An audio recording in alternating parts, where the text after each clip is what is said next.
பேபிக்கு வந்து மில்க் இன்டாலரன்சஸ் இருக்கும், கவுஸ் மில்க் ப்ரோட்டீன்ல வந்து இன்டாலரன்ஸ் வரும். அந்த மாதிரி கேசஸ்ல அங்கேருந்து நம்ம வாங்கிக்கலாம். as soon as குழந்தை பிறந்ததுக்கப்புறம் வித்தின் 1 hourலேருந்து 6 hours பிரெஸ்ட் ஃபீடிங் இனிஷியேட் ஆயிடணும். ரொம்ப அது இம்பேக்ட் பண்ணுது. கன்சல்டேஷன்ல பார்த்த மதர்ஸ்க்கு வந்து மென்டல் ஸ்ட்ரெஸ் தான் ஜாஸ்தி இருக்கு. ஏன்னா வந்து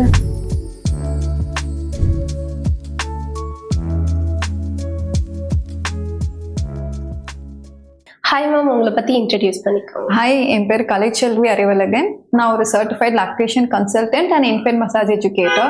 5 years நான் ப்ராக்டிஸ் பண்ணிட்டு இருக்கேன். நான் பிரெஸ்ட் ஃபீடிங் ரிலேட்டடாக இருக்கிற issues like low milk supply, பேபிக்கு வந்து ஃபீட் பண்ணும்போது பெயின்ஃபுல்லாக இருக்கு, அந்த மாதிரி நிறைய இஷ்யூஸ்க்கு வந்து நான் சப்போர்ட் பண்ணிட்டு இருக்கேன். Apart from that infant massage classes எடுத்துட்டு இருக்கேன் நான். ஓகே மேம், இப்போ பிரெஸ்ட் ஃபீடிங் வீக்கோட இந்த 2026க்கான தீமே வந்து அந்த ஹாஸ்பிட்டல்ஸ்ல இருக்க சிஸ்டம் இன்னும் கொஞ்சம் எஃபிஷியன்ட்டா ஆக்குறது இல்லையா? இதுல இன்னும் பொதுவான விழிப்புணர்வு எந்த மாதிரி தேவைப்படுது? ஏன்னா already UNICEF, world health organisation, அதுக்கப்புறம் பிரெஸ்ட் ஃபீடிங் அசோசியேஷன்ல சேர்ந்து நிறைய சிஸ்டம் ஆல்ரெடி இம்ப்ளிமெண்ட் பண்ணிட்டாங்க. Breast feeding friendly hospital initiative, அப்புறம் வந்து நிறைய ரிசோர்சஸ் வந்து ஃப்ரீயா கொடுக்குறாங்க.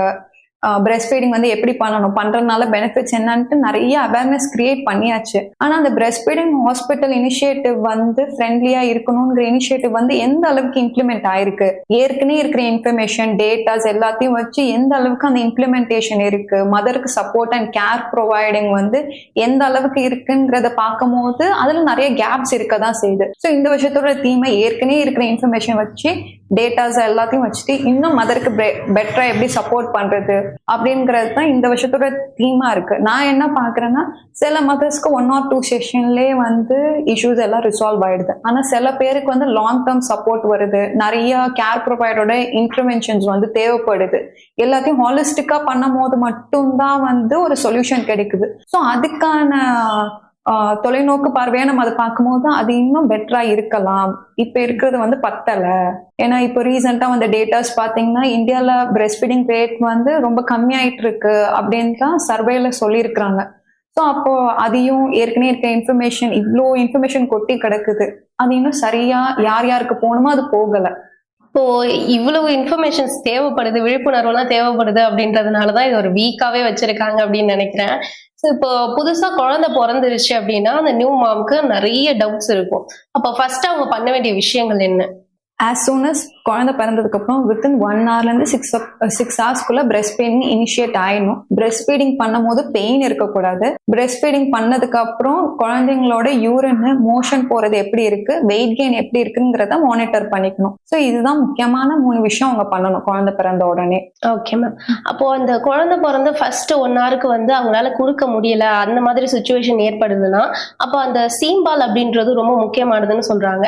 அதை எப்படி அவங்களால ஃபீட் பண்ண முடியும்? கொலஸ்ட்ரம்ங்கிறது வந்து நம்ம லிக்விட் கோல்டு அப்படின்னு சொல்றோம். அவ்வளவு வந்து வேல்யூ, அதுக்கு ஒரு வேல்யூவே நம்ம வந்து ஈக்குவேட் பண்ண முடியாது. அவ்வளவு முக்கியமான ஒரு மில்க் அது. ஸோ இன்கேஸ் மதர் வந்து சி செக்ஷன் பண்ணியிருக்கிறாங்க, அனெஸ்தீஷியால இருக்கிறாங்க, வேற ஏதோ ஒரு மெடிக்கல் காம்ப்ளிகேஷன்ஸ் இருக்குன்னா வந்து ஹேண்ட் எக்ஸ்பிரஸ் பண்றது வந்து மதரும் தெரிஞ்சுக்கணும், அப்பா தெரிஞ்சுக்கணும், மாமியார் இல்லைன்னா அம்மா, இவங்களை சுத்தி இருக்கிறவங்கள இவங்கெல்லாம் தெரிஞ்சுக்கிட்டா இன்கேஸ் மதர் அனெஸ்தீஷியால இருந்தா கூட பிரெஸ்ட் மசாஜ் பண்ணி லைட்டா ஹேண்ட் எக்ஸ்பிரஸ் பண்ணி பேபிக்கு வந்து ஆல்டர்னேட்டிவ் ஃபீடிங் மெத்தட்ஸ்லாம் அவங்க ஃபீட் பண்ணிக்கலாம். எடுத்தோடனே ஃபார்முலாக்கு போகணுங்கிற நெசசிட்டி இல்லை. பால் சுரப்பு வந்து குறைவா இருக்கு, எனக்கு இது பத்தல அப்படின்னு தோணுதுன்னு எப்படி அவங்க தெரிஞ்சுக்க முடியும்? ஸோ குழந்தைங்க வந்து நல்லா பால் குடிக்கிறாங்கன்னா ஃபர்ஸ்ட் மதருக்கு பிரெஸ்ட் ஃபீடிங்ல வந்து பெயின் இருக்காது. செகண்ட் வந்து குழந்தைங்க வந்து ஆவரேஜா 4 மாசம் வரைக்கும் ஒரு நாளைக்கு 18 கிராம்ல-இருந்து 30 கிராம் வரைக்கும் வெயிட் ஏறுவாங்க. அதை நம்ம மானிட்டர் பண்ணிக்கணும். யூரின் வந்து ஒரு நாளைக்கு 6 to 8 டைமுக்கு மேல போகணும். மோஷன் வந்து ஒரு நாளைக்கு 1 to 4 டைம் வரைக்கும் பேபி வந்து போவாங்க. ஸோ பால் நல்லா இருக்கு அப்படின்னா பேபிக்கு இதெல்லாம் நல்லா இருக்கும். பேபிக்கு வந்து பால் பத்தலாம், அவங்க ஒழுங்கா ஃபீடிங் எடுக்கலன்னா இதுல ஏதாச்சும் ஒரு விஷயத்துல வந்து இம்பாக்ட் வந்து டெஃபினட்டா ஆகும். அதை வச்சு அவங்க தெரிஞ்சுக்கலாம். பிளஸ் இது மட்டும் இல்லாம பேபி வந்து ரொம்ப தூங்கிட்டே இருப்பாங்க, இல்லைன்னா ரொம்ப அழுதுகிட்டே இருப்பாங்க. அதாவது 4-5 hours மேல ஃபீடிங்கே இல்லாமலும் தூங்குவாங்க, இல்லைன்னா ஃப்ரீக்வெண்டா ஃபீடிங் பண்ணிட்டு அழுவாங்க. 1 hour கொடுத்தாலும் பேபி சாட்டிஸ்ஃபை ஆகாம தூங்காம அழுதுகிட்டே இருப்பாங்க. இந்த விஷயம்லாம் வந்து மில்க் வந்து பேபி ஒழுங்கா எடுத்துக்கல அப்படின்னு தான் நம்ம சொல்லலாம். ஏன்னா அம்மா வந்து பிரெக்னெண்டா இருக்கும் போது 16 weeksலேருந்தே மில்க் செக்ரீஷன் ஸ்டார்ட் ஆயிடும். பிரெக்னெண்டா இருக்கும் போதே பிரெஸ்டோட சைஸ், ஷேப், உள்ளார வந்து கிளான்ஸ் எல்லாம் டெவலப் ஆக ஆரம்பிச்சிடும். ஸோ ப்ரெக்னெண்டா இருக்கிற எல்லா மதர்ஸ்க்குமே 16 வீக்ல இருந்து மில்க் செக்ரேஷன் ஸ்டார்ட் ஆயிடும். ஸோ அதனால குழந்தை பிறந்ததுக்கு அப்புறம் மில்க் இல்லை அப்படிங்கிறதுலாம் கிடையாது. வரதுக்கு வந்து 1 or 2 days சில மதர்ஸ்க்கு டிலே ஆகும் இல்லையே, பட் டெஃபினட்டா மில்க் வந்து இருக்கு. ஒன்ஸ் பேபி டெலிவரி ஆயிட்டாங்க, பிளசண்டாவை நம்ம ரிமூவ் பண்ணிட்டாங்க அப்படின்னாவே ப்ரொலாக்டினோட செக்ரீஷன் வந்து இன்க்ரீஸ் ஆகி மதருக்கு மில்க் செக்ரீஷன் ஆக ஆரம்பிச்சிடும். பட் நம்ம வந்து என்ன சொல்லணும்னா பெர்சீவ்டு மில்க் இன்சஃபிஷியன்சின்னு இது ஒரு டேர்ம் இருக்கு. அதாவது நம்ம பாக்குறத வச்சு தப்பா நினைச்சுக்கிறது, எனக்கு வந்து பால் பத்தலை அப்படின்ட்டு. ஆனா அது அப்படி கிடையாது. மோஸ்டா யாருக்குமே லோ மில்க் சப்ளைங்கிறதே வந்து ரொம்ப ரேர் கேஸ் தான். நம்ம சுத்தி இருக்கிறவங்க எல்லாம் மதர் மிஸ்கைட் பண்றது தான் நிறைய கன்சர்ன்ஸ் ஆகி எனக்கு பால் பத்தலை அப்படி சொல்லிட்டு நம்ம வந்து தப்பா அதை டயக்னைஸ் பண்ணி மதருக்கு ரொம்ப ஸ்ட்ரெஸ் கொடுத்துறோம். இப்போ பெர்சீவ் பண்றதுல மிஸ்டேக்ஸ் இருக்கு அப்படின்னு சொல்லியிருந்தீங்க. இப்போ தாய்ப்பால் வந்து குறைவா இருக்குன்னா அந்த குழந்தைக்கு குறைவா இருக்கனாலதான் அது ரொம்ப சக் பண்ணி இழுக்குது, அதனாலதான் மார்பக வலி, அதுல விரிசல் ஏற்படுறதெல்லாம் இருக்கு, அந்த மாதிரியும் நினைக்க வாய்ப்புகள் இருக்கு. அதுக்கெல்லாம் உண்மையான காரணங்கள் என்ன? அதுக்கு உண்மையான காரணம் என்னன்னா, சில சமயம் மதருக்கு வந்து பர்த்திங் ப்ராசஸ் அப்போ ரொம்ப ஜாஸ்தி டிஃபிகல்டிஸ் இருக்கும், இல்லைன்னா ஏதாச்சும் காம்ப்ளிகேஷன்ஸ் இருந்திருக்கும், இல்லைன்னா சில ஜெனட்டிக் கண்டிஷன்ஸ்ன்னு இருக்கு. மிட்லைன் டிஃபெக்ட் நம்ம சொல்லுவோம், நேர்கோட்ல இருக்கிற டிஃபெக்ட்னு சொல்லுவோம். ஸோ அப்படி இருக்கும் போது என்ன ஆகும்னா, ஓவராலா பிரெஸ்ட் ஃபீடிங் பொறுத்த வரைக்கும் நாக்கும் இந்த கீழ்த்தாடையும் ரொம்ப மேஜர் ரோல் பிளே பண்ணுது, பிளஸ் கழுத்தும் கூட. ஸோ அதெல்லாம் என்ன ஆகும் அப்படின்னா, பேபிக்கு இது எல்லாமே நல்லா ஃபிளெக்சிபிளா ரிலாக்ஸ்டா இருக்கும் போது நல்லா அவங்களால பால் குடிக்க முடியும். இதுல சில சமயம் டைட்னஸ் இருக்கும், டங் டைன்னு நம்ம சொல்லுவோம். டங்க் வந்து வெளியில ஒழுங்கா பேபியால நீட்ட முடியாது, கீழாவே இருக்கும், வாயை திறந்தே பிரீத் பண்ணிட்டு இருப்பாங்க. இந்த மாதிரி நிறைய ரீசன்ஸ் இருக்கு பேபி வந்து ஒழுங்கா ஃபீட் பண்ணாம இருக்கிறதுக்கு. ஸோ இந்த மாதிரி கண்டிஷன்ஸ் இருக்கிறப்பெல்லாம் என்ன ஆகும்னா, மதருக்கு வந்து மார்பகத்துல பெயின் வரும், பால் அடிக்கடி கட்டும். ஏன்னா பேபி ஒழுங்கா பால் வெளியில எடுக்காததுனால மில்க் வந்து அப்படியே உள்ளாரே இருக்கிறனால மதருக்கு வந்து பிரெஸ்ட்ல வந்து பால் கட்டும். அந்த மாதிரி இஷ்யூஸ்லாம் மோஸ்ட் ஆஃப் த கேஸ்ல வந்து பேபி ஒழுங்கா குடிக்காததுனாலதான் வரும். Okay ma'am. அப்போ உணவு இதுக்கு ஒரு ப்ராப்ளமா இருக்கிறது இல்லையா? மேஜரா பார்க்கும் போது பேலன்ஸ்டு டயட் தான் நம்ம எல்லாருக்கும் சஜஸ்ட் பண்றோம். நம்ம வந்து கார்ப்ஸ் இவ்வளவு இருக்கணும், புரோட்டீன் இருக்கணும், வெஜிடபிள் இருக்கணும்ட்டு பேலன்ஸ்டு டயட் தான் மோஸ்டா எல்லா மதர்ஸ்க்கும் எல்லாரும் கொடுப்பாங்க. ஸோ உணவு வந்து ரொம்ப இதுக்கு வந்து ரோல் கிடையாது. அதுவும் இம்பாக்ட் பண்ணுது. ஆனா இவங்க நினைக்கிற அளவுக்கு நீ வந்து பால் சாப்பிட்ட, நீ வந்து வெளியில இதை சாப்பிட்ட அப்படின்னு சொல்லிட்டு மதரை பிளேம் பண்றதுல இதுல வந்து பெருசா வந்து ரீசன்ஸே இல்லை. ஜாஸ்தி வந்து பார்க்கும்போது பேபியோட லேச்சிங் சக்கிங் எல்லாம் எப்படி இருக்குங்கிறது தான் நம்ம பார்க்கணும். அதை சரி பண்ணும் போதே இது வந்து தானா சரியாயிடும். இப்போ தவிர்த்து கொள்ள வேண்டிய உணவுகள் அப்படின்னு ஏதாவது இருக்கா மேம்? ஒரு பேலன்ஸ்டா ஒரு ஃபுட் எடுத்துக்கும் போது பிரச்சனை இருக்காது. ரொம்ப வந்து ஜாஸ்தி ஆல்கஹால் ஜாஸ்தி இருக்குது, கெஃபைன் ஜாஸ்தி இருக்கிற ஃபுட்டு, ரொம்ப ஓவர் ஸ்பைசியான ஃபுட்ஸ், அதெல்லாம் வந்து அவாய்ட் பண்ணிக்கிறது நல்லதுதான். எப்பயுமே பேலன்ஸ் தான் முக்கியம். பேலன்ஸ்டு டயட் இருக்கணும், ப்ரீ அண்ட் ப்ரோபயோட்டிக் பேலன்ஸ்டா இருக்கணும், ஜாஸ்தி வெஜிடபிள்ஸ், கீரை இதெல்லாம் இன்க்ளூட் பண்ணிக்கும் போது ஓரளவுக்கு சப்போர்ட் பண்ணும் அது ஓவராலா. Okay ma'am. இப்போ அவங்க எடுத்துக்கிற உணவுகள் ஒரு பக்கம், இன்னொரு பக்கம் அவங்களோட மென்டல் ஹெல்த், அது எப்படி குழந்தையோடைய அந்த பால் ஊட்டுதலை பாதிக்குது? ரொம்ப அது இம்பாக்ட் பண்ணுது எல்லா மதர்ஸும். இது வரைக்கும் நம்ம கன்சல்டேஷன்ல பார்த்த மதர்ஸ்க்கு வந்து மென்டல் ஸ்ட்ரெஸ் தான் ஜாஸ்தி இருக்கு. ஏன்னா வந்து லைக் நம்ம இதுக்கு முன்னாடி பேசின விஷயங்கள்லாம் பெர்சிவ்டு மில்க் இன்சஃபிஷியன்சின்னு சொன்னோம். அதை மதரா நினைச்சுக்கிறது கம்மி தான். ஆனா சுத்தி உள்ளவங்க சொல்றாங்க பேபி அழுது உனக்கு பால் பத்தல, ஃபார்முலா கொடுத்தலாம். இவங்க நினைப்பாங்க நான் பிரெஸ்ட் ஃபீடிங் பண்ணணும், எனக்கு வந்து இதை வந்து நான் சரி பண்ணிக்கணும் அப்படின்னு நினைச்சு மதர் ஒவ்வொன்னா பார்த்து சரி பண்ணிக்க ட்ரை பண்ணும்போது சுத்தி இருக்கிறவங்க வந்து அந்த மதருக்கு வந்து உனக்கு இது வலிக்குதாப்பா, சரி இது என்னன்னு பார்க்கலாம் அப்படின்னு சொல்லிட்டு ஒரு அண்டர்ஸ்டாண்டிங்க்கு வந்து அவங்களுக்கு சப்போர்ட் பண்ண பார்க்கணும். ஆஸ் சூன் அஸ் பெயின் இருக்குதானே நீ ஃபார்முலா கொடு, நீ வந்து பேபி வந்து அழுகுறானா ஃபார்முலா கூட அப்படின்னு டக்குன்னு அதுக்கு வந்து ஒரே சொல்யூஷனா நம்ம அதுக்கு வந்து ஜம்ப் ஆயிடக்கூடாது. அவங்க வந்து ப்ராப்பரா அதுக்கான சப்போர்ட் வந்து கொடுக்கணும். அந்த மதர் அவங்களுக்கு தெரியும் அவங்க குழந்தை எப்படி இருக்குது, என்ன பண்றாங்க அப்படிங்கறத வந்து அவங்க ஃபர்ஸ்ட் அண்டர்ஸ்டாண்ட் பண்ணிக்கணும். இப்போ ஃபுட் டயட்டை தாண்டி அவங்களோட மென்டல் ஹெல்த் எந்த அளவுக்கு குழந்தைக்கு பால் ஊட்டுறத வந்து அஃபெக்ட் பண்ணுது? ஒரு பிரெக்னெண்டா இருக்கும்போது மதரை வந்து எந்த அளவுக்கு நம்ம பாத்துக்கிறோம், பார்த்து நடப்பா, இதை சாப்பிடுப்பா, அதை சாப்பிடுப்பா, அவங்க என்ன பிடிக்குதோ அதெல்லாம் நம்ம எந்த அளவுக்கு கேர் பாத்துக்கிறோமோ அதே மாதிரி குழந்தை பிறந்ததுக்கு அப்புறம் அவங்க வந்து 4th ஸ்டேஜ் ஆஃப் பிரெக்னன்சில இருக்கிறாங்க அப்படிங்கிற மாதிரி நம்ம கன்சிடர் பண்ணி அந்த டைம்ல எந்த அளவுக்கு பாத்துக்கிறோங்களோ அதை விட ஒரு 100% கூட தான் இந்த டைம் பாத்துக்கணும். ஏன் அப்படின்னா என்னதான் பேபி வந்து அவங்களுக்குள்ள வளர்ந்தாலும் பேபி வெளில வந்ததுக்கு அப்புறம் அது வந்து அவங்களுக்கு வந்து ஹேண்டில் பண்றதுல இருந்து எல்லாரோட சப்போர்ட் சப்போர்ட்டும் வந்து ஜாஸ்தி தேவைப்படுது. ஸோ அந்த டைம்ல எனக்கு இது வலிக்குது அப்படின்னு சொன்னா ஏன் வலிக்குது, என்ன வலிக்குது, அது சம்பந்தமா பாக்குறவங்கள்ட்ட அட்ரஸ் கூட்டிட்டு போய் காட்டினோம்னா என்ன இஷ்யூன்னு பார்த்து அட்ரஸ் பண்ணி அதை சரி பண்ணுவாங்க. மோஸ்டா என்ன சொல்லுவாங்க, பிரஸ்ட் ஃபீடிங்னா அப்படிதான் வலிக்கும், அந்த பெயின் இருக்கதான் செய்யும். ஆனா பால் கொடுக்கும் போது பெயின் இருக்காது. ஏதாச்சும் ப்ராப்ளம் இருந்தாதான் பெயின் இருக்கும். ஸோ அதை ஃபர்ஸ்ட் இது பண்ணணும். சில சமயம் என்ன பண்ணுவாங்க, பேபி நிறைய நேரம் குடிச்சிருப்பாங்க, திரும்ப ரொம்ப அழ ஆரம்பிப்பாங்க. உடனே உனக்கு தான் பால் பத்தல, ஃபார்முலா கொடுக்கணும், உனக்கு ஒழுங்கா கொடுக்க தெரியலன்னு மதரே இப்படி பிளேம் பண்ணிட்டே இருக்கும் போது அவங்களுக்கு ஸ்ட்ரெஸ் ஆகும். என்னதான் நல்லா டயட் கொடுத்து மதருக்கு நல்ல மில்க் சப்ளை இருந்தாலும் அவங்கள ஆன் ரெகுலர் பேசிஸ் இந்த மாதிரி ஸ்ட்ரெஸ் பண்ணிட்டே இருந்தா கூட அது மில்க் சப்ளை இம்பாக்ட் பண்ணும். ஸோ சுத்தி இருக்கிறவங்க, முக்கியமா husband, mother in law, father in-law, அவங்களோட அம்மா அப்பா, சுத்தி இருக்கிற இந்த பிரைமரி கேர் கிவர்ஸ் வந்து மதருக்கு வந்து ஒரு எமோஷனல் ஆங்கரா இருக்கணும். ஏன்னா நிறைய ஹார்மோனல் ஃபிளக்சுவேஷன்ஸ் இருக்கும். மதரே வந்து ரொம்ப ஹைப்பரா இருப்பாங்க. ஹைப்பரா இந்த சென்ஸ் வந்து ரொம்ப சென்சிட்டிவா இருப்பாங்க. ஏன்னா நமக்கு அந்த ஹார்மோன் செக்ரீஷன்லாம் அவங்க நேச்சுரலாவே அப்படிதான் இருப்பாங்க. அவங்களோட பிரைமரி ஃபோக்கஸே பேபியோட கேர் அண்ட் சர்வைவல்ல தான் இருக்கும். ஸோ அதுக்கேற்ற மாதிரி இவங்க எல்லாம் எமோஷனல் ஆங்கரா இருந்தா மட்டும்தான் இந்த பீரியடை வந்து அவங்களால நிம்மதியா சந்தோஷமா கடந்து போக முடியும். இப்போ எக்ஸ்டர்னல் ஃபேக்டர்ஸ் தாண்டி அவங்களுக்கே போஸ்ட்மார்ட்டம் டிப்ரெஷன் அப்படின்ற ஒன்று ஏற்படும். அதை எப்படி அவங்க ஹேண்டில் பண்ணணும்? போஸ்ட்மார்ட்டம் டிப்ரெஷன் இருக்குன்னா ஒழுங்கா தூங்க முடியாது. மதர் ரொம்ப ஆங்ஷியஸா இருப்பாங்க. ஃபுட் இன்டேக்லாம் ஒழுங்கா இருக்காது. ரொம்ப ஸ்லீப்லெஸ்னஸ் எல்லாம் இருக்கும். ஸோ இதெல்லாம் இருக்குதுன்னா இம்மிடியட்டா வந்து கவுன்சிலிங், மெட்டர்னல் ஹெல்த் கவுன்சிலிங்னே இப்போ வந்து ஸ்பெசிஃபிக்கா ஸ்டடீஸ்லாம் இருக்கு. அந்த மாதிரி படிச்சவங்கள்ட்ட போகும்போது இதை வந்து ப்ராப்பரா அட்ரஸ் பண்ணி அவங்களை கைட் பண்ணி நேவிகேட் பண்ணி வெளில கொண்டு வந்துருப்பாங்க. இதை வந்து இல்லை இது எல்லாருக்கும் அப்படிதான் இருக்கும், நீ மட்டும்தான் பிள்ளை பெற்றிருக்கியா, நாங்கெல்லாம் பெக்கலையா அப்படின்ட்டு அந்த மதரை டிமோட்டிவேட் பண்ணக்கூடாது. ஸோ ஒரு சைக்காலஜிஸ்டையோ இல்லை ஒரு சைக்காட்ரிஸ்டையோ போஸ்ட்மார்ட்டம் டிப்ரெஷனுக்காக போறது வந்து ரொம்ப அவசியமான ஒரு விஷயம். மதர் நல்லா இருந்தா மட்டும்தான் அந்த குழந்தைய வந்து நல்லா வளர்த்து கொண்டு வர முடியும். ஸோ மதர், ஃபாதர், குழந்தை எல்லாருமே நல்லா இருக்கும்னா மதரோட மென்டல் ஹெல்த் வந்து ரொம்ப முக்கியம். அந்த பால் ஊட்டுறது அப்படின்றது குழந்தைய தாண்டி தாய்மார்களுக்கு எந்த அளவுக்கு உதவுது? ஸோ மதரை பொறுத்த வரைக்கும் பிரெஸ்ட் கேன்சர் வந்து வராமல் தடுக்கிறதுக்கு ஹெல்ப் பண்ணுது.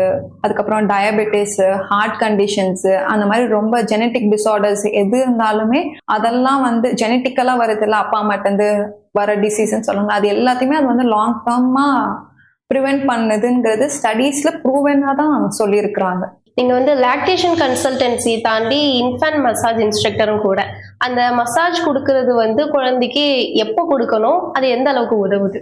மசாஜஸ் வந்து ரைட் ஃப்ரம் த பிகினிங்லேருந்தே நம்ம ஸ்டார்ட் பண்ணிடலாம். ஆனால் பிகினிங்லேருந்தே ஸ்டார்ட் பண்ணிங்கன்னா பேபி வந்து ஃபுல் டேர்மாக இருக்கணும். வெயிட் கெயின் எப்படி இருக்கு, பிரெஸ்ட் ஃபீடிங் எப்படி இருக்குன்னு பார்த்துக்கணும். ஸோ பிகினிங்ல வந்து பேபிக்கு இது எல்லாமே நல்லா இருக்குன்னா டே 1லேருந்தே ஸ்டார்ட் பண்ணலாம். இல்லை இதில் ஏதாச்சும் வந்து மதருக்கு இன்னும் பிரெஸ்ட் ஃபீடிங் எஸ்டாப்ளிஷ் ஆகல, டிஃபிகல்ட்டிஸ் இருக்கு, கொஞ்சம் வந்து அவங்களுக்கு வந்து சி செக்ஷன் பண்ணியிருக்கலாம், இல்லை வந்து ஃபிசிக்கலாக ஹெல்த் ரெக்கவர் ஆகாமல் இருக்கலாம்னா கண்டிப்பா எல்லாருமே 3 monthsலேருந்து மசாஜ் பண்ணலாம். இந்த டைம்ல வந்து ஃபாதர் வந்து இந்த கேரை எடுத்துட்டு பண்ணிக்கலாம். பேபியை ஜஸ்ட் இப்படி கப் பண்ணிக்கிறது, ஸ்கின் டு ஸ்கின் கான்டாக்ட் பண்றது, இதெல்லாம் பண்ணும்போது இதுலயுமே ரிசர்ச்ல வந்து ப்ரூவனா சொல்லியிருக்கிறாங்க. பேபியோட பிரெயின் டெவலப்மெண்ட் நல்லா இருக்கு, நியூராலஜிக்கல் வயரிங் நல்லா இருக்கு சொல்றாங்க. பேபியோட வெயிட் கெயின், ஸ்லீப், அது எல்லாமே வந்து இம்ப்ரூவ் ஆகுது அப்படின்னு தான் சொல்லியிருக்கிறாங்க. இப்போ கணவனா இருக்க ஹஸ்பண்ட்ஸ் வந்து எந்த மாதிரி இதுல ரோல் பிளே பண்ணணும்? ஆமா, மதருக்கு பொறுத்த வரைக்கும் பிரெஸ்ட் ஃபீடிங்னால பேபியோட ஸ்கின் டு ஸ்கின் கான்டாக்ட் கிடைச்சிருது, நல்ல பாண்டிங் அண்ட் அட்டாச்மெண்ட் அதுல வந்து கிடைச்சிரும். ஆனா ஃபாதர் பொறுத்த வரைக்கும் வந்து அவங்க வந்து பெருசா ரோல் பிளே பண்ணாத மாதிரி இருக்கலாம். அந்த அட்டாச்மெண்ட் எப்படி அட்டாச்மெண்ட் அண்ட் பாண்டிங் டெவலப் பண்ணிக்கிறதுன்னு தெரியாது. ஸோ இந்த கேஸ்ல வந்து இன்ஃபென்ட் மசாஜ் வந்து ரொம்ப ஹெல்ப் பண்ணும் ஃபாதரோட அட்டாச்மெண்ட் அண்ட் பாண்டிங்ல. ரீசர்ச்லயுமே என்ன சொல்லியிருக்கிறாங்க, நம்ம ஜென்டிலா ரெஸ்பெக்ட்ஃபுல்லா பேபிக்கு மசாஜ் பண்ணும் போது பேபியோட பிரெயின் டெவலப்மெண்ட், நியூராலஜிக்கல்லாம் வந்து வயரிங் டெவலப்மெண்ட் எல்லாமே இம்ப்ரூவ் ஆகுது அப்படின்னு தான் சொல்லியிருக்கிறாங்க. ஸோ லாங் டேர்ம் பார்க்கும்போது மதர் ஒன்ஸ் கம்ப்ளீட்டா ரெக்கவர் ஆகிற வரைக்கும், இல்ல வந்து ஃபாதர் வந்து ஒரு ரோல் எடுத்துக்கணும் அப்படின்னு நினைக்கிறாங்கன்னா டே 1லேருந்து ஜென்டலா இன்ஃபென்ட் மசாஜ் பண்றதுக்கான டெக்னிக்ஸ்லாம் இருக்கு. ஜஸ்ட் வந்து கையை இப்படி ஸ்விஷ் பண்ணி பேபி இப்படி கப் பண்ணி ஹோல்ட் பண்ணிக்கலாம், ஸ்கின் டு ஸ்கின் கான்டாக்ட் கொடுக்கலாம். பேபிக்கு வந்து ஹேண்ட், லெக்ஸ் வந்து ஜென்டலா மூவ் பண்ற சில மசாஜ் டெக்னிக்ஸ்லாம் இருக்கு, அதெல்லாம் பண்ணலாம். ஒன்ஸ் பேபி நல்ல வெயிட் கெயின் ஆறாங்க, பிரெஸ்ட் ஃபீடிங்லாம் நல்லா இருக்கு, எல்லாமே நல்லா இருக்குங்கிற டைம்ல இருந்து ஃபுல் பாடி மசாஜ் அவங்க வந்து ஸ்டார்ட் பண்ணிக்கலாம். 3 monthsல இருந்து அவங்க எவ்வளவு பெரிய குழந்தையானாலும் ரெஸ்பெக்ட்ஃபுல்லா பேபியோட பாடி அட்டானமியை ரெஸ்பெக்ட் பண்ணி ஆன் ரெகுலர் பேசிஸ்ல மசாஜ் பண்றது வந்து பிளட் சர்க்குலேஷன் இம்ப்ரூவ் பண்ணும், பிரெயின் டெவலப்மெண்ட் வந்து ஹெல்ப் பண்ணும், அவங்களோட ஓவரால் growth அண்ட் டெவலப்மெண்ட்டே ரொம்ப நல்லா இருக்கும் ரெகுலரா மசாஜ் பண்றதுனால. அதுலயும் ஸ்பெசிஃபிக்கா father skin to skin contact கொடுத்து மசாஜ் பண்றதுனால குழந்தைங்களோட பிரெயின் டெவலப்மெண்ட் இன்னும் நல்லா இருக்குன்னு தான் சொல்றாங்க. Any care provider gentle and ரெஸ்பெக்ட்ஃபுல்லா மசாஜ் பண்றது வந்து நான் ரொம்ப ரெக்கமெண்ட் பண்றேன் நான் அது. ஓகே மேம், இப்போ பாட்டிகள்லாம் வந்து எக்ஸ்ட்ரா கேரோட பயங்கரமா மசாஜ் பண்ணுவாங்க, அது எப்படி நீங்க பாக்குறீங்க? டெக்னிக்ஸ் சரிதான், டெக்னிக்ஸை நான் தப்பு சொல்லல, ஆனா அப்ரோச்சுங்கிறது தான். பேபி வந்து இப்போ வந்து சே ஃபார் எக்ஸாம்பிள் வந்து நம்ம இருக்கிறோம், ஒரு ஹேர் கட் பண்ண போறோம், ஒரு ஜென்னா இருந்தா ஹேர் கட் பண்ணும்போது இந்த சலூன்ல இந்த பர்சன்ட்டை தான் நான் போய் பண்ணுவேன் அப்படின்ட்டுலாம் இருப்பாங்க. பர்டிகுலரா இந்த டேல இப்படின்னு வெயிட் பண்ணி பண்ணுவாங்க. ஃபீமேலா இருந்தா நம்ம ஒரு ஃபேஷியல் பண்ண போறோம்னா நான் இந்த சலூனுக்கு தான் போவேன் அப்படின்னு நம்மளோட டேயை ப்ரிப்பேர் பண்ணிட்டு நம்ம போறோம் அப்படின்னு பேபி நினைச்சுக்கோங்க. பேபி வந்து படுத்திருக்கிறாங்க, என்ன ஏதுன்னு சொல்லாம யாரோ ஒருத்தவங்க திடீர்னு உள்ளார வராங்க, ட்ரெஸ் அவுக்குறாங்க, குளிக்க வச்சுட்டு அப்படியே அவங்க போயிடுறாங்க. மசாஜ் பண்ணிட்டீங்கன்னா ஒரு அடல்ட்டா அந்த இடத்துல இருந்து பார்க்கும்போது நமக்கு எப்படி இருக்கு அப்படிங்கறத தான் நம்ம அது விஷுவலைஸ் பண்ணோம். நம்ம ரிலாக்ஸே ஆக மாட்டோம். ஸோ ரஃப் மசாஜுங்கிறது கிட்டத்தட்ட அதே மாதிரி தான். யாரோ ஒரு ஸ்ட்ரேஞ்சர் ஏதோ வந்து இப்படி பண்ணிட்டு போறாங்கங்கிற மாதிரி தான் குழந்தைங்களுக்கும் இருக்கும். So rough massage is not recommended at all.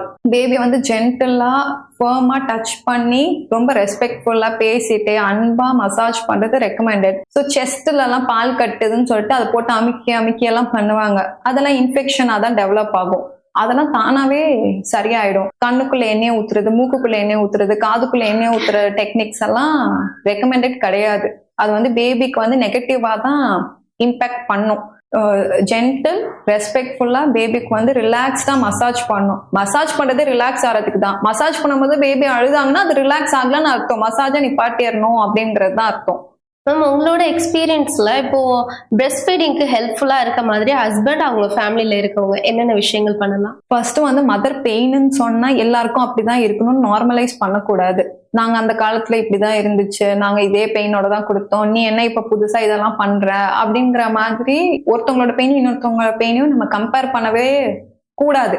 அவங்களோட பெயின் அது அவங்களுக்கு தான் அது தெரியும். ஸோ பெயின் இருந்துச்சுன்னா ஏன் பெயின் வருது, எதனால பெயின் வருதுன்னு அட்ரஸ் பண்ணணும். செகண்ட் வந்து முக்கியமான விஷயம் என்னன்னா, பிரெக்னன்சி டைம்லயே மொத்த ஃபேமிலியும் பேசிக்கா பிரெஸ்ட் ஃபீடிங்கை பத்தின அண்டர்ஸ்டாண்டிங் இருக்கணும். அதாவது பேபியை எப்படி வந்து தூக்கணும், பால் கொடுக்கும் போது பேபியோட பொசிஷன் எப்படி இருக்கணும், மதருக்கு வந்து என்னென்ன கம்ஃபர்ட்டுக்கான தேவையான விஷயம் அப்படிங்கிறத வந்து பார்த்து செட் பண்ணிக்கணும். லேட்ச்னா எப்படி இருக்கும், ஒரு பேபி ஒரு நல்ல பால் குடிக்கணும்னா பேபி வந்து மார்பகத்துல வந்து எப்படி இருக்கணும் அப்படிங்கறத பத்தின இன்ஃபர்மேஷன் வந்து பேசிக்கா இது வந்து 2 பேர் ஃபேமிலி சைட்லயுமே தெரிஞ்சுக்கணும். அம்மா, மாமியார், ஹஸ்பண்ட், அந்த மதர் வந்து தெரிஞ்சுக்கணும். அப்பார்ட் ஃப்ரம் தட் வந்து முக்கியமான விஷயம் என்ன அப்படின்னா, எமோஷனலா ஸ்ட்ரெஸ்ஃபுல்லா தான் மதர்ஸ் இருந்தாங்க அப்படின்னா அதை டிஸ்மிஸ் பண்ணாம போஸ்ட்மார்ட்டம் டிப்ரெஷனா இல்ல போஸ்ட்மார்ட்டம் ப்ளூஸா டிஃபரன்ஸ் பண்ணி அவங்களுக்கு வந்து என்ன மாதிரி கேர் கொடுக்கணுங்கிற விஷயம் வந்து தெரிஞ்சுக்கணும். இது 3ம் முக்கியமா பண்ணும். பிளஸ் யூடியூப், இன்ஸ்டாகிராம், கூகுள் சர்ச்ல, வெப்சைட்ஸ்லாம் நிறைய இன்ஃபர்மேஷன் வருது. ஆனா அதுல இருக்கிற ப்ராப்ளம்க்கும் சொல்யூஷனும் இதே மதருக்கும் இந்த குழந்தைக்கும் செட் ஆகுமான்னு ஆகாது. பேபி வந்து பால் குடிக்கும் போது ரைட் சைட்ல ஒரு மாதிரி குடிப்பாங்க, லெஃப்ட் சைட்ல ஒரு மாதிரி குடிப்பாங்க. ஒரே பேபி தான், ரைட் சைடுக்கும் லெஃப்ட் சைடுக்கு கூட உங்களுக்கு வந்து ஜாஸ்தி டிஃபரன்ஸ் இருக்கும். அப்போ இன்னொரு மதருக்கு இப்படி இருக்குன்னா அதே நமக்கும் இருக்கும், அதே தான் இவங்களுக்கும் இருக்கும்ட்டு நம்ம அதையும் வந்து கம்பேர் பண்ணி அவங்கள அந்த விஷயத்துலயும் நம்ம டிஸ்மிஸ் வந்து பண்ணக்கூடாது. சில சமயம் சில விஷயம் ஹெல்ப்ஃபுல்லா இருக்கும், சில சமயம் சில விஷயம் ஹெல்ப்ஃபுல்லா இருக்காது. ஸோ அது எதுன்னு பார்த்து டிஃபரன்ஸ் பண்ணி அவங்க வந்து சப்போர்ட் பண்றது வந்து ரொம்ப முக்கியமான விஷயம். லாஸ்டா நான் வந்து முக்கியமான விஷயம் என்ன அப்படின்னு நான் சொல்லுவேன் அப்படின்னா, ஒரு ப்ராப்ளத்துக்கும் ஒரு டைப் ஆஃப் சொல்யூஷன், ஒரு அப்ரோச் இருக்கு. ஸோ மதருக்கு என்ன ப்ராப்ளம் இருக்கு அப்படிங்கறத வந்து கம்ப்ளீட்டா வந்து அண்டர்ஸ்டாண்ட் பண்ணிட்டு அதுக்கேத்த மாதிரி ஒரு பாயிண்டா கொடுக்கணும். சில வீட்டுல என்ன பண்ணுவாங்கன்னா, பால் பத்தலன்னு சொல்லிட்டு ஜாஸ்தி கவு மில்க் கொடுப்பாங்க. ஒரு நாளைக்கு 1 லிட்டர் குடிச்சவங்களெல்லாம் நான் பார்த்திருக்கிறேன் நானு. ஸோ அவ்வளவு குடிக்கும் போது வெறும் லாக்டோஸ் தான் இருக்கும். ஸோ டயட்ல வந்து மதருக்கு வந்து ரொம்ப ஜாஸ்தி நீ இப்படிதான் குடிக்கணும், அப்படிதான் சாப்பிடணும், இது சாப்பிடணும், இவ்வளவு சாப்பிடணும் அவங்க லிமிட்டுக்கு மீறி கொடுப்பாங்க. இல்லைன்னா லிமிட்டுக்கு கம்மியா வந்து கொடுப்பாங்க. இல்ல வெறும் ரஸ்ஸா தான் சாப்பிடணும்ட்டு 10-15 டேஸ்லாம் ரஸ்ஸாத மட்டும் கொடுத்துலாம் இருக்கிறாங்க. அப்படி இல்லை, இண்டிவிஜுவலா அந்த மதருக்கு என்ன வேணும்னு ஒரு இண்டிவிஜுவல் கேர் பிளான் வந்து அவங்க வச்சுக்கணும். ரசம் மட்டுமே குடிச்சா டெய்லிக்கும் சாப்பிட்டாலாம் இது பண்ண முடியாது. அது மாதிரி எக்ஸஸா வந்து நான்வெஜ் நிறைய கொடுத்துருவாங்க, இல்லைன்னா எக்ஸஸா 1 லிட்டர் பால், ரஸ்க் அது இதுன்னு கொடுத்துருவாங்க. Rusk is nothing but maida, bread அதெல்லாம் ஜாஸ்தி கொடுப்பாங்க. அதெல்லாம் மைதா சாப்பிடும் போது அது ஒன்றும் பெருசா ஹெல்த்துக்கு வந்து பெனிஃபிட் கிடையாது. பேலன்ஸ்டு டயட் கொடுக்கறது வந்து அவங்க வந்து பிளான் பண்ணிக்கணும். அது pregnancy towards end of the பிரெக்னன்சில இந்த பிளான்லாம் அவங்க ஸ்டார்ட் பண்ணி வச்சுக்கணும். இப்போ வந்து வேலை பார்த்துட்டு இருக்கவங்களுக்கு இப்போ மேட்டர்னிட்டி லீவ்லாம் கொடுக்குறாங்க ஃபார்ச்சுனேட்லி. பட் சில பேருக்கு போக வேண்டிய கட்டாயம்லாம் இருக்கு. அப்போ அவங்க என்ன நினைப்பாங்கன்னா, பால் ஸ்டோர் பண்ணிக்கலாமா அப்படின்லாம் நினைப்பாங்க. அது ஸ்டோர் பண்ணிக்க முடியுமா? எவ்வளவு காலம் ஸ்டோர் பண்ணலாம்? கண்டிப்பா அது பண்ணலாம். அது வந்து கொஞ்சம் முன்னாடியே பிளான் பண்ணிட்டு அவங்களோட நேச்சர் ஆஃப் ஜாப் எப்படி இருக்குன்னு பாத்துக்கணும். ஸோ இன்கேஸ் வந்து ஃபுல் டைமா ஒர்க்லேயே இருக்கிற மாதிரி இருக்கு, அப்பப்போ இடையில வந்துட்டு போற மாதிரி இல்லை அப்படின்னா, எப்போ ஒர்க் ஸ்டார்ட் பண்ண போறாங்களோ அதுக்கு ஒரு 3 monthsல முன்னாடில இருந்து மில்க் ஸ்டாஷ் பண்ணிக்க சொல்லுவோம். இப்போ சே ஃபார் எக்ஸாம்பிள் மதர் வந்து 2 days தான் ஆஃபீஸ் போறாங்க, மீதி 5 days வந்து வீட்டுல ஒர்க் ஃப்ரம் ஹோம்னா அப்போ ஃப்ரெஷ்ஷா மில்க் எடுத்து கூட நம்ம ஸ்டோர் பண்ணி கொடுத்துக்கலாம். இல்ல கண்டினியூஸா ஆஃபீஸ் போறாங்க அப்படின்னா பம்ப் பண்ணிட்டு ஃப்ரீசர்ல தனியா ஸ்பெஷலா பிரெஸ்ட் மில்க் ஸ்டோரேஜ் பேக்ஸ்ன்னு இருக்கு, அதுல வந்து ஸ்டோர் பண்ணிட்டு ஃப்ரீஸ் பண்ணிட்டாங்க 6 monthsல இருந்து 1 year வரைக்கும் வச்சுக்கலாம். அந்த ஃப்ரீசர்ல அந்த மில்கை தவிர வேற எதுவுமே வைக்க கூடாது. 24 hours இருந்து 4 days வரைக்கும் ஃப்ரிட்ஜ்ல வச்சுட்டு அந்த மில்கை டாப் பண்ணிட்டு பேபிக்கு வந்து கொடுக்கலாம். இப்போ எந்த டைம்ல வந்து பிரெஸ்ட் மில்க் பேங்கை நம்ம அணுகலாம்? சில சமயம் வந்து அன்பார்ச்சுனேட் ரீசன்ஸ்னால மதருக்கு ஏதாச்சும் காம்ப்ளிகேட்டட் சர்ஜரி இருந்திருக்கலாம், இல்ல மதருக்கு வந்து வேற ஏதாச்சும் பிளட் ரிலேட்டடா டிசீஸ் இருக்கலாம், சில சமயம் மதர் இல்லாம கூட இருக்கலாம். அந்த மாதிரி டைம்ல வந்து பிரெஸ்ட் மில்க் பேங்க்ல இருந்து நம்ம மில்க் வாங்கி பேபிக்கு வந்து கொடுக்கலாம். அங்க எல்லாமே ப்ராப்பர் கேர்ல பாஸ்டரைஸ் பண்ணி எல்லா ப்ராசஸையும் பண்ணி தான் மில்க் வச்சிருப்பாங்க. அந்த மாதிரி சிச்சுவேஷன்ல பிரெஸ்ட் மில்க் பேங்க்ல இருந்து வாங்கிக்கலாம். சில பேபிக்கு வந்து மில்க் இன்டாலரன்சஸ் இருக்கும், கவுஸ் மில்க் புரோட்டீன்ல வந்து இன்டாலரன்ஸ் வரும். அந்த மாதிரி கேசஸ்ல அங்கேருந்து நம்ம வாங்கிக்கலாம். இப்போ குழந்தைங்க அழுகிறதுனாலே பால் குடிக்க மட்டும்தானா, இல்ல வேற என்ன காரணங்கள் இருக்கும்? பசிக்கிறதுக்கு ஒரு ரீசன், அதுக்காக அழுவாங்க. ஆனா அது இல்லாம யூரின் போயிட்டாங்க, மோஷன் போறாங்கன்னா நமக்கு வந்து நான் இந்த மாதிரி பண்றேன், நீங்க எனக்கு சேஞ்ச் பண்ணுங்கிறது இண்டிகேட் பண்றதுக்காக அழுவாங்க. ஃபீவர் இருந்தா அழுவாங்க, சளி பிடிச்சிருக்கு, இல்ல பூச்சி கடிச்சிருச்சு, இந்த மாதிரி நிறைய ரீசனுக்காகவும் அழுவாங்க. சில சமயம் மதர் கிட்ட இருக்கணும், மதரோட கம்ஃபர்ட் வேணும் அப்படிங்கிறதுக்காக கம்ஃபர்ட்டுக்காகவும் கூட அழுவாங்க. ஸோ இது வந்து எல்லா டைமும் அழுகுறது பசிக்காக மட்டும் இருக்காது அப்படின்னு சொல்லி வந்து மதரை வந்து ஸ்ட்ரெஸ் பண்ண வேணாம். ஸோ இந்த மாதிரி வேரியஸ் ரீசன் இருக்கும். இன்கேஸ் மோஷன் போயிட்டாங்கன்னா டயப்பரை சேஞ்ச் பண்ணிட்டா அழுகு நின்றும். சில சமயம் வந்து பேபிக்கு வந்து ரிஃப்ளெக்ஸ் இஷ்யூஸ் இருக்கும், தொண்டையிலே வந்து மில்க் எல்லாம் நிற்கும், வாந்தி எடுப்பாங்க, பால் ஜாஸ்தி கக்குவாங்க. ஸோ அந்த மாதிரி டைம்ல பேபியை தூக்கி அப்ரைட்டா வச்சுட்டு நம்ம அவங்கள செட்டில் பண்ணாவே மோஸ்ட் ஆஃப் த கேசஸ்ல செட்டில் பண்ணிடுவாங்க. மோஸ்ட் ஆஃப் த ரீசன் வந்து பேபி அழுகுறது வந்து இதெல்லாம் தான். இன்கேஸ் அழுகுறாங்கன்னா ஃபர்ஸ்ட் அவங்க என்ன பண்றது நல்லதுன்னா பேபியை தூக்கி கொஞ்சம் அப்ரைட்டா வச்சுக்கலாம். இன்கேஸ் வந்து ரிஃப்ளெக்ஸ் இதனால அழுகுறாங்க அப்படின்னா பேபிக்கு வந்து இப்படி பண்ணும் போது அது கொஞ்சம் செட்டில் ஆயிடும். அதுக்கப்புறமா அவங்க அழுகுறாங்கன்னா நீங்க வந்து டயப்பரை பாருங்க, யூரின் போறாங்களான்னு பாருங்க, இல்ல பூச்சி கொசு கடிச்சிருக்கா, இல்ல எறும்பு கடிச்சிருக்கா, அந்த மாதிரி பார்த்து அதை அட்ரஸ் பண்ணீங்கன்னா ஓகே. ஸோ பேபி வந்து நல்லா அழ விட்டாதான் எல்லாம் நல்லா இருக்கும், அழுதாக வந்து கை சுகம் கண்டு போயிடும் அப்படின்லாம் சொல்றது வந்து கம்ப்ளீட்லி ராங். பேபி வந்து அழுறதுங்கிறது ஒரு ஃபார்ம் ஆஃப் கம்யூனிகேஷன். அவங்க பேச நல்லா தெரியற வரைக்கும் அவங்க வந்து ஏதாச்சும் நம்ம கிட்ட சொல்லணும், ஏதாச்சும் பெயின்ல இருக்கிறாங்கன்னா அழுகதான் செய்வாங்க. ஸோ பேபி வந்து தூக்கி ஜாஸ்தி ஸ்கின் டு ஸ்கின் கான்டாக்ட் பண்ணும் போது அவங்களுக்கு வந்து கம்ஃபர்ட்டுக்காக இருக்கிற அழுகெல்லாம் ஸ்டாப் ஆயிடும். மற்றபடி பிசிக்கல் ரீசனுக்காக அழுகுறத அதை அட்ரஸ் பண்ணும் போது அது செட்டில் ஆயிடும். ஓகே மேம், இன்னைக்கு நிறைய இன்ஃபர்மேட்டிவான விஷயங்களை ஷேர் பண்ணிக்கிட்டீங்க. இப்போ மதுரை எஃப்எம் நேயர்களுக்கும் மதுரை எஃப்எம்க்கும் நீங்க சொல்ல விரும்புற விஷயங்கள் சொல்லுங்க. என்ன சொல்லுவேன்னா, மதரை வந்து பிரெக்னன்சி அப்போ எப்படி பார்த்துக்கிட்டீங்களோ அதோட 200 மடங்கு கேர் கொடுத்து நீங்க வந்து பிரெஸ்ட் ஃபீடிங் பீரியட்ல பார்த்துக்கோங்க. எல்லாத்துக்குமே ஃபார்முலா ஒன்று தான் சொல்யூஷன் இல்லை. பிரெஸ்ட் ஃபீடிங் பண்ண முடியலன்னா அடுத்து எக்ஸ்பிரஸ் பண்ணி ஆல்டர்னேட்டிவ் ஃபீடிங்ல கொடுங்க. லாஸ்ட் ஆப்ஷனா ஃபார்முலா வச்சுக்கோங்க. மதரோட எமோஷனல் ஹெல்த்துக்கும் பிசிக்கல் ஹெல்த்துக்கும் ஜாஸ்தி ப்ரியாரிட்டி கொடுத்து பேலன்ஸ்டு டயட் கொடுக்கும் போது எல்லாமே நல்லபடியா நடக்கும். மதுரை எஃப்எம்க்கு இந்த ஆப்பர்ச்சுனிட்டி கொடுத்ததுக்கு ரொம்ப தேங்க்யூ. ரொம்ப ஃபுல்ஃபில்லிங்காக இருந்துச்சு எனக்கும். நீங்கள் கேட்ட கொஸ்டின்ஸும் வந்து ரொம்ப வந்து எல்லா மதர்ஸ்க்கும் யூஸ்ஃபுல்லாக இருக்கும்னு நினைக்கிறேன். இந்த பிரெஸ்ட் ஃபீடிங் வீக்குக்கு எனக்கு இந்த மாதிரி ஒரு ஆப்பர்ச்சுனிட்டி கொடுத்ததுக்கு ரொம்ப thank you. Wish you success through out the journey.